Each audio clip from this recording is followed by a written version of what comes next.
शुरुआत में हम देखते हैं ली जंग नाम के एक जवान लड़के को। उसे शुरुआत से ही जूडो, कराटे और मार्शल आर्ट्स का काफी ज्यादा शौक रहा। इस वजह से वो ताइक्वांडो में सेकंड लेवल का ब्लैक बेल्ट चैंपियन भी रहा। इन सब चीजों के अलावा वो खाली समय में अपने दोस्तों के साथ मस्ती किया करता। इसके बाद हम ली के पिता को देखते हैं जो एक छोटा सा रेस्टोरेंट चलाते हैं। शाम के समय अपने सारे कामों से फ्री होने के बाद ली अपने पिता की दुकान पर फूड डिलीवरी का काम करता है। ऐसे ही एक रात जब वो फूड डिलीवरी करने के बाद अपने घर लौट रहा था तो उसने देखा कि किसी सुनसान गली में एक पुलिस वाले और एक गुंडे के बीच में लड़ाई चल रही है। पुलिस वाला क्रिमिनल को पकड़ने की कोशिश कर रहा था। ली बिना सोचे समझे उस पुलिस वाले की मदद करने लगा। जब एक टूटी हुई कांच की बोतल से वो क्रिमिनल पुलिस वाले को मारने वाला था तभी ली ने सही समय पर पहुंचकर उसे बचा लिया। हालांकि गुनहगार अभी भी मानने को तैयार नहीं है। तब ली ने उसे एक जबरदस्त लात मार के बेहोश कर दिया। इस दौरान ली ने देखा कि उस गुंडे के पैर में काले रंग की कोई इलेक्ट्रिक बेल्ट बंधी हुई है। ली को समझ नहीं आया कि ये क्या है। वो पुलिस वाला वेनिस ली की बहादुरी देखकर काफी इम्प्रेस हो गया। काफी ज्यादा घायल होने की वजह से वेनिस को हॉस्पिटल में भर्ती किया गया। वहीं ली को उसकी बहादुरी के लिए पुलिस डिपार्टमेंट की तरफ से अवार्ड भी दिया गया। इसके बाद पार्क नाम का एक पुलिस वाला उससे मिलने आया। उसने ली को बताया कि शहर में लगभग 500 ऐसे लोग हैं जिनके पैरों में एक काले रंग का एंकल बैंड बंधा हुआ है। ये असल में एक तरह का जीपीएस ट्रैकर है जिससे पुलिस उनकी लोकेशन पर नजर रखती है। ये लोग असल में ऐसे क्रिमिनल्स हैं जो हाल ही में जेल से छूट कर आए हैं और ये कुछ बड़ा कांड करके ही अंदर गए थे। पुलिस उन पर नजर रखती है ताकि वो दोबारा जुर्म करें उससे पहले रोक सके। पार्क ने ली को ऑफर दिया कि वो उनके साथ काम करे। शुरुआत में ली ने मना कर दिया लेकिन पार्क ने समझाया कि इस काम के लिए उन्हें मार्शल आर्ट एक्सपर्ट्स की जरूरत है। जिस पुलिस वाले को ली ने बचाया था वो बहुत ज्यादा घायल होने की वजह से 1 महीने तक काम पर नहीं लौट पाएगा। पार्क ने कहा कि जब तक वेनिस नहीं आता तब तक ली उनकी टीम के साथ काम कर सकता है। ली के दोस्तों ने भी कहा कि कर ले भाई, बढ़िया काम है। ली के पिता ने भी इसके लिए उसे इजाजत दे दी।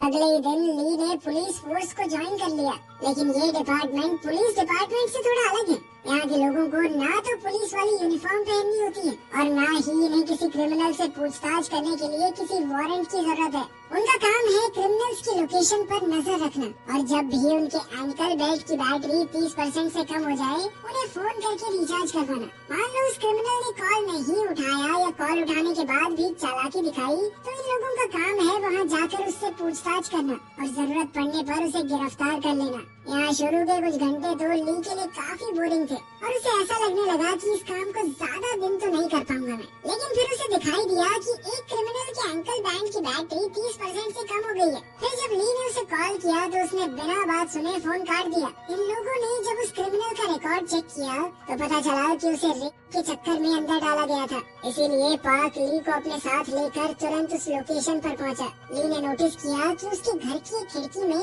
लोहे की बार नहीं लगी हुई तो उसने पार्क से कहा कि इस आदमी ने खिड़की से कूदकर भागने का पूरा प्लान बना रखा पहले ही। इसलिए पार्क उसे पकड़ने के लिए मेन दरवाजे से आया जबकि ली बाहर खड़ा हुआ उसकी खिड़की से कूदने का इंतजार ही कर रहा था। वहाँ पहुंचकर पार्क को पता चला कि ये क्रिमिनल बिल्कुल नहीं सुधरा। वो अभी भी किसी लड़की के साथ जबरदस्ती करने की कोशिश कर रहा था। फिर पार्क से बचने के लिए वो तुरंत ही खिड़की से कूदकर बाहर भागा लेकिन वहाँ तो ली उसका पहले से इंतजार कर रहा था। उसने तुरंत ही उसे एक लात मार के अपने कब्जे में ले लिया। यहाँ पार्क भी ली की बहादुरी देखकर काफी खुश हुआ। फिर ये लोग उसे अरेस्ट करके अपने साथ ले गए। इस पूरे प्रोसेस के दौरान ली को महसूस हुआ कि इस काम में मजे के साथ साथ काफी ज्यादा रोमांच भी है और फिर उसने उस लड़की की इज्जत बचाई। उसने सोचा कि इससे अच्छा काम तो हो ही नहीं सकता। इसके 2 दिन बाद ये लोग एक ऐसे क्रिमिनल को पकड़ने गए जिसकी नजर वहाँ पार्क में खेल रहे छोटे बच्चों पर थी। ली उस घिनौने आदमी को पकड़ने के साथ साथ थोड़ा बहुत पीटना भी चाहता था लेकिन पार्क ने उसे रोकते हुए कहा कि हम ऐसा नहीं कर सकते वरना कल को इन्वेस्टिगेशन के दौरान हमारे ऊपर भी कार्रवाई हो सकती है। ली इस काम में हर रोज कुछ नया सीख रहा था और पार्क भी उसकी बहादुरी से काफी खुश है। फिर उसने ली को ऑफर दिया कि क्या वो आज रात उसके साथ डिनर करेगा। तो ली ने पूछा मैं अपने दोस्तों को भी ले आऊं? फ्री का खाना उन्हें भी बहुत पसंद है। पार्क ने कहा कि हाँ बिल्कुल जरूर, तुम्हारे दोस्तों से मिलकर मुझे भी खुशी होगी। फिर उस रात ली अपने तीनों दोस्तों को लेकर पार्क की बताई हुई जगह पर पहुंच गया। सब लोगों ने एक साथ खाया पिया काफी एंजॉय किया और अब पार्क भी ली के दोस्तों के साथ काफी अच्छे से घुल मिल गया था। वो उन लोगों के सामने ली की तारीफ करते हुए बता रहा था कि कैसे उसके आने के बाद उन लोगों का काम पहले से आसान हो गया है। इसके बाद जब ये लोग पार्टी खत्म करके अपने अपने घर जाने वाले थे, तभी पार्क के साथ काम करने वाले एक ऑफिसर ने उसे कॉल करके बताया कि एक क्रिमिनल है जो मर्डर के केस में अंदर गया था और 15 सालों की सजा काटने के बाद वो 1 महीने के लिए जेल से बाहर आया है। उस आदमी ने अपना एंकल बैंड काट के फेंक दिया है, जिस वजह से हम उसकी लोकेशन को ट्रैक नहीं कर पा रहे। उन लोगों को पता चला कि अभी कुछ देर पहले उस आदमी की लास्ट लोकेशन वहीं आसपास की है। तो ली ने फैसला किया कि वो अपने दोस्तों की मदद से उस आदमी को पकड़ने के लिए जाएगा। ली के एक दोस्त के पास एक ड्रोन था, तो ड्रोन की मदद से उन लोगों ने उस आदमी को जल्दी ढूंढ लिया। उसे पकड़ने के लिए ली अकेला ही वहाँ पर गया, क्योंकि पार्क इतनी भाग दौड़ नहीं कर सकता। वहाँ पहुँचते ही उस आदमी ने ली पर चाकू से हमला कर दिया, लेकिन ली ने बचते हुए एक लात मारकर उसे गिरा दिया। लेकिन इससे पहले कि ली उसे गिरफ्तार कर पाता, वो आदमी अपने ही चाकू लगाकर कहने लगा कि दूर हट जाओ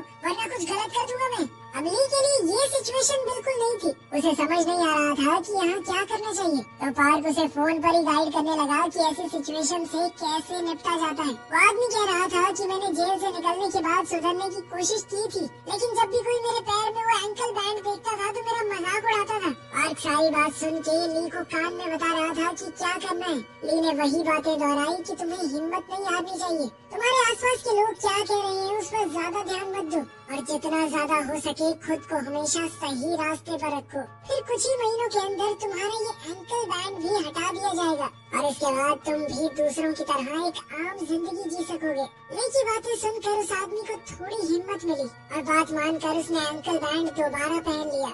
आज उसने सीखा कि सिर्फ जोश से ही नहीं बल्कि होश से भी काम लेना जरूरी है। फिर हमें न्यूज चैनल पर खबर दिखाई जाती है कि डोंगू नाम का एक बहुत खतरनाक अपराधी बहुत जल्द जेल से छूटने वाला है। ये आदमी बहुत ही घटिया किस्म का था। उसके ऊपर लगभग 15 ऐसे केस थे जिसमें 12 या उससे कम साल के बच्चों के साथ उसने गलत किया था। पुलिस वाले इस बात को लेकर बहुत सीरियस थे कि कुछ भी हो इस आदमी पर नजर रखनी होगी, क्योंकि उसके बीते हुए कल को देखते हुए इस बात का पूरा शक है कि वो दोबारा भी ऐसा कुछ कर सकता है। कुछ दिन बाद ली बाजार से गुजर रहा था। उसने रेस्टोरेंट में बैठे हुए एक ऐसे आदमी को देखा जिसके पैरों में वो एंकल ब्रेसलेट लगा हुआ था। वो आदमी जिस तरह से वेट्रेस को छूने की कोशिश कर रहा था, उसे देखते ही ली समझ गया कि इसके इरादे गंदे हैं। इसलिए उसने तुरंत अपने ऑफिस पहुंचकर उस आदमी की हिस्ट्री चेक की और यहाँ उसे पता चला कि ये आदमी बलात्कार के केस में अंदर गया था। चार्जिंग न होने की वजह से उसका एंकल बैंड भी बंद हो गया था। तो ये सारी बातें यही इशारा कर रही थी कि वो जरूर कोई कांड करने वाला है। ली और पार्क उसी एरिया में पहुंचकर उसे कुछ ऐसी दुकानों में ढूंढने की कोशिश करने लगे जिन दुकानों पर सिर्फ लड़कियां काम करती हैं। वहीं दूसरी तरफ ये क्रिमिनल सबकी नजरों से बचते हुए एक ऐसी नाई की दुकान पर पहुंचा जिसकी ओनर एक औरत थी। इस आदमी ने उसे मार पीट कर काफी हद तक अपने कंट्रोल में ले लिया, लेकिन सही समय पर वहां पहुंचकर ली ने उसे बहुत मारा और इस तरह एक बार फिर से ली ने क्राइम होने से पहले ही रोक दिया। इसके बाद पुलिस वालों के बीच मीटिंग चल रही है कि डोंगू नाम के उस क्रिमिनल पर कौन सी टीम नजर रखेगी। पार्क ने कहा कि हमारी टीम में ली जैसा एक जाबाज आदमी है, तो मैं चाहता हूँ डोंगू की जिम्मेदारी हमारी टीम को मिले। इसके बाद जब ली पार्क से मिला तो उसने बताया कि ये काम मुझे बहुत अच्छा लग रहा है और इसीलिए मैं इस काम को हमेशा के लिए करना चाहता हूँ। पार्क उसकी ये बात सुनकर बहुत खुश हुआ। जल्द ही वो दिन आया जब डोंगू नाम का वो क्रिमिनल जेल से आजाद होने वाला है, तो उससे मिलकर उसके पैरों में वो एंकल बैंड बांधने का पूरा काम करने के लिए ली और पार्क जेल में पहुँचे। उसके पैरों में वो डिवाइस बांधने के बाद पुलिस की एक टीम उसे घर छोड़ने के लिए भी गई। बाहर डोंगू के खिलाफ बहुत खतरनाक प्रदर्शन चल रहा था। लोगों का कहना था कि ऐसे घटिया आदमी को बाहर क्यों निकाल रहे हो, इसे फांसी दे देनी चाहिए। लेकिन फिर भी डोंगू को उसके घर में छोड़कर पुलिस की टीम वहां से चली गई। और अब आने वाले समय में ली और उसकी टीम का सबसे बड़ा चैलेंज होगा डोंगू पर नजर रखना। फिर रात के समय डोंगू का एक पुराना दोस्त छुपते छुपाते उससे मिलने के लिए आया। ये दोनों उस बिल्डिंग की छत पर जाकर बातें करने लगे। इन दोनों की बातें सुनकर साफ पता चल रहा था कि एंकल बैंड के चक्कर में ये दोनों ही पुलिस वालों से बहुत ज्यादा चिढ़े हुए हैं। डोंगू के इस दोस्त का नाम रॉजर है और कुछ साल पहले तक ये दोनों एक ही जेल में बंद हुआ करते थे। फिर उसने डोंगू से पूछा कि उस लेटर में मैंने तुम्हें जो ऑफर दिया था, क्या तुमने उस बारे में सोचा? डोंगू ने कहा कि वो काम मैं करना तो चाहता हूँ, लेकिन इस एंकल बैंड के चक्कर में थोड़ा डर रहा हूँ। लेकिन फिर रॉजर ने कहा कि तुम पुलिस वालों से मत डरो, वो सब हम संभाल लेंगे। इसके 2 दिन बाद ली ने देखा कि डोंगू अपने घर से निकलकर किसी पॉश एरिया की तरफ जा रहा है। जिस बिल्डिंग के अंदर डोंगू घुसा, उस बिल्डिंग के अंदर छोटे बच्चों की एक कोचिंग क्लास भी चलती है। इस वजह से ली भी उसका पीछा करते हुए तुरंत उस जगह पर पहुंच गया। डोंगू वहां बेसमेंट में पहुंचकर अपने दोस्त रॉजर और उसके लोगों से मिला और अब पता चला कि वो दोनों किस काम की प्लानिंग कर रहे थे। असल में ये दोनों घिनौने लोग छोटे बच्चों की गलत वीडियोस बनाकर उन्हें डार्क वेब पर डालने का काम करते हैं और इस काम में ये लोग डोंगू को भी अपने साथ मिलाना चाहते हैं। यहाँ पर हर एक वीडियो के लिए डोंगू को काफी मोटी रकम मिलने वाली है और इस तरह का काम करने में उसे वैसे भी मजा ही आता है, शर्म नहीं। उसने तुरंत ही उनका ऑफर मान लिया। ली भी उसका पीछा करते हुए यहाँ तक पहुँच चुका था, लेकिन ये लोग जिस गाड़ी के अंदर बैठे हैं उसके शीशे काले हैं, तो बाहर से ली को अंदर का कुछ नहीं दिख रहा, जिस वजह से उसने बस गाड़ी का नंबर नोट किया और वहाँ से चला गया। फिर उसने पाक को फोन करके बताया कि डोंगू उसे नहीं मिला। तो फिर पाक ने डोंगू को कॉल करके उससे पूछा कि बताओ इस वक्त तुम कहाँ पर हो। डोंगू ने कहा कि मैं तो कुछ नहीं, यहाँ पे थोड़े नूडल्स खाने के लिए आया था और इतने में ली उसे ढूंढ पाता उससे पहले ही डोंगू एक थाई रेस्टोरेंट में जाकर बैठ गया। डोंगू ये पहले से जानता था कि उस पर नजर रखी जा रही है, इसलिए इस बार वो पुलिस वालों को चकमा देने में कामयाब रहा। अगले सीन में हम ली और पार्क को उनके ऑफिस में बैठा देखते हैं। ली ने कहा कि डोंगू के घर के आसपास भी कुछ थाई रेस्टोरेंट हैं। आखिर में नूडल खाने के लिए वो इतनी दूर क्यों गया? मतलब साफ था कि उस बिल्डिंग के अंदर जाने के पीछे कोई तो वजह रही होगी। इसके बाद वो घायल पुलिस वाला जिसकी शुरुआत में ली ने जान बचाई थी, अब हॉस्पिटल से डिस्चार्ज होकर वापस आ गया। उसने ली को अपनी जान बचाने के लिए शुक्रिया कहा और साथ ही उसे तोहफे के तौर पर ग्लव्स दिए। मैंने इसके ठीक होकर लौटने के बाद इनकी टीम अब और ज्यादा मजबूत हो गई। अगले दिन एक 10-11 साल की छोटी बच्ची को खेलते समय किसी ने किडनैप कर लिया और वहीं दूसरी तरफ डोंगू के दोस्त रॉजर ने उसे वो जगह दिखाई जहाँ पर वो लोग वीडियो शूट करने वाले। उन पर पुलिस वालों ने अपनी नजरें गड़ाई हुई थी। ऐसे ही एक रात जब डोंगू अपने घर से निकलकर कहीं जा रहा था तो ली भी चुपके से उसका पीछा करने लगा। वहीं दूसरी तरफ पुलिस वालों को एक ऐसे क्रिमिनल के बारे में पता चला जिसने कुछ घंटे पहले अपनी लोकेशन बदली है और उसके एंकल बैंड की बैटरी भी 30% से कम है। वैनिस ने उससे पूछताछ करने के लिए कॉल की, लेकिन उस आदमी ने उसकी किसी भी बात का सीधा जवाब नहीं दिया और कुछ आलतू फालतू बातें बोल के फोन भी काट दिया। तो अब उस आदमी का पीछा करते हुए पार्क और वैनिस उसकी लोकेशन पर पहुंचे, लेकिन ये सब इन गैंगस्टर्स का बिछाया हुआ एक जाल था। वो क्रिमिनल अपने साथ बहुत सारे गुंडों को लेकर आया था और फिर इन लोगों के बीच में जबरदस्त लड़ाई छिड़ गई। वहीं दूसरी तरफ हम देखते हैं कि डोंगू ने भी ली को फंसाने के लिए एक जबरदस्त जाल बिछाया था और डोंगू का पीछा करते हुए ली उस जाल में फंस भी गया। रॉजर के बहुत सारे गुंडे वहाँ ली को खत्म करने के लिए पहले से मौजूद थे, जिसके बाद डोंगू फटाफट वहाँ से निकल गया। वैसे तो ये गुंडे बहुत ज्यादा थे, लेकिन ली का लड़ने का तजुर्बा भी कुछ कम नहीं था। वो सब मिलकर भी ली का कुछ खास बिगाड़ नहीं पाए।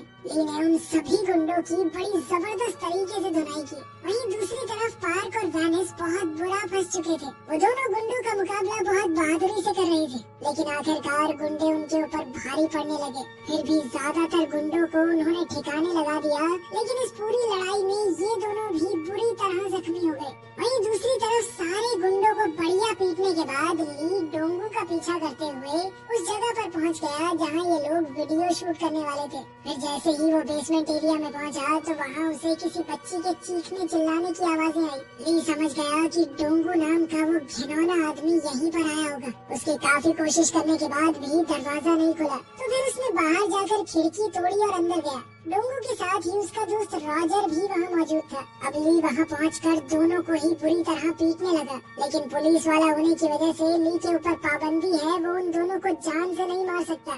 इस बात का फायदा उठाकर गुंडों ने ली पर चाकू से हमला कर दिया। इन दोनों से लड़ते हुए ली भी बुरी तरह से घायल हो चुका था। इसी बीच सही मौका देखकर रॉजर तो वहाँ से भाग गया, लेकिन डोंगू अभी भी लड़की की तरफ बढ़ने की कोशिश कर रहा था। ली ने उसे बहुत मारा, लेकिन उसने भी चाकू से हमला करके उसे घायल कर दिया। इसी बीच यहाँ पुलिस के आने का सायरन बजने लगा तो डोंगू भी अपनी जान बचाकर भागा। ली ने अपनी जान दांव पर लगाकर उस बच्ची को तो बचा लिया, लेकिन बहुत ज्यादा घायल होने की वजह से उसे आने वाले कुछ दिन हॉस्पिटल में ही गुजारने पड़े। ली के पिता उसकी ये हालत देखकर बहुत दुखी हुए। उन्हें लगने लगा कि काश मैं अपने बेटे को ये नौकरी करने के लिए हाँ ही ना करता।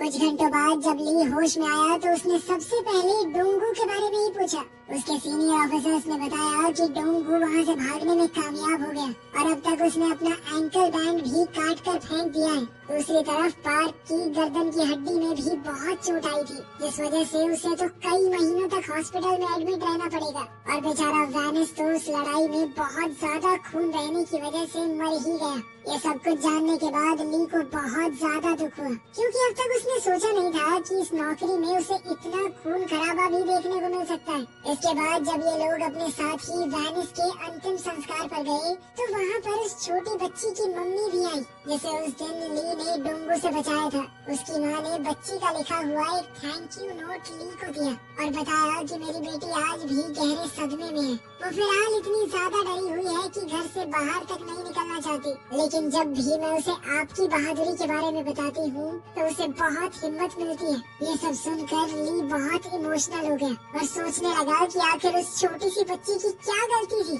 उसको तो शायद यही लगता होगा कि पूरी दुनिया में लोगों का दिल उतना ही साफ है जितना उसका खुद का था। इसके बाद जब ली पार्क से मिलने आया तो उसने ली से कहा कि तुम इस मामले से दूर रहो, क्योंकि अब ये मामला क्राइम ब्रांच संभालेगी, वही सब कुछ देखेंगे अब। लेकिन ली फैसला कर चुका था कि वो अपने दोस्तों के साथ मिलकर डोंगू को खुद पकड़ेगा और उस घिनौने आदमी को पकड़ने के लिए उसके दोस्त भी तुरंत राजी हो गए। ली को उस गाड़ी का नंबर अभी तक याद है जो उस दिन उसे डोंगू का पीछा करते हुए बेसमेंट में मिली थी। व्हीकल नंबर से इन लोगों ने उस आदमी और उसके घर का एड्रेस भी पता कर लिया। फिर इन चारों ने वहाँ पहुँचकर उसे कब्जे में ले लिया। इसके बाद जब ली के एक दोस्त ने उसका कंप्यूटर खोला तो देखा कि वहाँ पर छोटे बच्चों के काफी सारे वीडियोस थे। ये देखते ही ली के साथ साथ उसके दोस्तों का भी गुस्सा बहुत ज्यादा बढ़ गया। इसी गुस्से में ली ने उस आदमी की आंखों में ट्रिमर मार के उसे घायल कर दिया। अपनी जान बचाने के लिए इस आदमी ने उन्हें डोंगू का पता बता दिया। फिर उन सब ने उस आदमी को गिरफ्तार करवाने के लिए पुलिस को कॉल किया। अब वो डोंगू को और ज्यादा खुला नहीं छोड़ना चाहते। उन्होंने फैसला कर लिया कि आज रात ही उसे पकड़ेंगे। अब वो अपने आखिरी मिशन के लिए निकल ही रहे थे, लेकिन तभी ली के पिता ने उन्हें रोकते हुए कहा कि इस काम में बहुत खतरा है और मैं नहीं चाहता कि तुम अब आगे इस तरह का काम करो। इस पर ली ने अपने पिता को समझाया कि वो इंसान जानवरों से भी बदतर है, इसलिए अगर हमने उसे जल्द से जल्द नहीं पकड़ा तो वो इस तरह के क्राइम आगे भी करता रहेगा और अगर बाकियों की तरह हम भी सिर्फ अपना अपना सोचकर जीने लगे तो ऐसे ही क्राइम बढ़ता रहेगा सोसाइटी में। ली के पिता ने भी इस बात को समझा कि उनका बेटा बहुत समझदार हो चुका है और अब वो डोंगू को खत्म किए बिना रुकने वाला नहीं है। इसके बाद चारों दोस्त उस एरिया में पहुँचे जहाँ डोंगू इस समय रुका हुआ था। वो एक एक करके वहाँ के सारे होटलों में उसे ढूंढने लगे। इसी दौरान ली के एक दोस्त को डोंगू की लोकेशन का पता लगा। वहाँ काफी सारी खाने की प्लेट्स और दारू की बोतलें देखकर वो समझ गया कि डोंगू अकेला तो नहीं है, उसके साथ यहाँ काफी लोग होंगे। डोंगू के साथ ही उसका दोस्त रॉजर भी यहाँ पर था और इस एरिया के काफी सारे गुंडे भी इस वक्त वहीं मौजूद थे। ली ने अपने दोस्त को वहाँ से हटकर एक सेफ जगह पर जाने को कहा। फिर इसके बाद वो अकेला ही उन सारे लोगों से भिड़ गया। इधर ली के दोस्त अपने ड्रोन से इस पूरी फाइट पर नजर बनाए हुए थे। काफी सारे होने के बावजूद भी ये गुंडे ली का मुकाबला नहीं कर पाए। ली के सर पर खून सवार था। उसने एक एक करके सबकी बढ़िया धुनाई की। अब बाकी गुंडों ने मिलकर ली का ध्यान भटकाया तो इस मौके का फायदा उठाकर डोंगू वहाँ से भाग लिया। लेकिन ली के दोस्त अपने ड्रोन कैमरा से डोंगू का पीछा करते रहे। कुछ ही मिनटों में ली ने उन सबको सबक सिखा दिया और अब वो अपने आखिरी टारगेट डोंगू को पकड़ने के लिए उसके पीछे गया। ली इस वक्त अपने दोस्तों के साथ कॉल पर कनेक्टेड था और वो कैमरा में देखकर डोंगू की लोकेशन उसे बिल्कुल सही बता रहे थे। फिर एक जगह पहुंचकर ली ने उसे पकड़ ही लिया और इसके बाद दोनों के बीच में जबरदस्त लड़ाई शुरू हो गई। ली का मुकाबला करते हुए ये साफ हो गया कि डोंगू भी कोई कच्चा खिलाड़ी नहीं है। ली को भी इस लड़ाई में बहुत मार पड़ी। फिर एक समय ऐसा आया जब डोंगू ने ली को लगभग हरा ही दिया था, लेकिन ली के दोस्तों ने ड्रोन की मदद से डोंगू को घायल कर दिया और वहीं ली को उस छोटी बच्ची के बारे में याद करके बहुत ज्यादा गुस्सा आ गया। वो इस बार उठा तो उसने डोंगू को बहुत बुरी तरह मार मार के बेहोश कर दिया। डोंगू के अंदर अब बिल्कुल भी लड़ने या भागने की हिम्मत नहीं थी। फिर ली उसे हथकड़ियां पहनाकर अपने साथ ले गया। आखिर में ली को उसकी बहादुरी के लिए सम्मानित किया गया और उसे बधाई देने के लिए वो बच्ची भी घर से निकल कर आई। अब बच्ची काफी हद तक उस सदमे से बाहर आ चुकी है और उसका चेहरा फिर से खुशी से भर गया था। ली समझ गया कि उसे दुनिया में सिर्फ यही काम करना है, कोई और चीज उसे ये खुशी नहीं दे सकती। वीडियो पसंद आई तो लाइक कर देना, चैनल को सब्सक्राइब कर लेना। मिलते हैं अगली वीडियो में।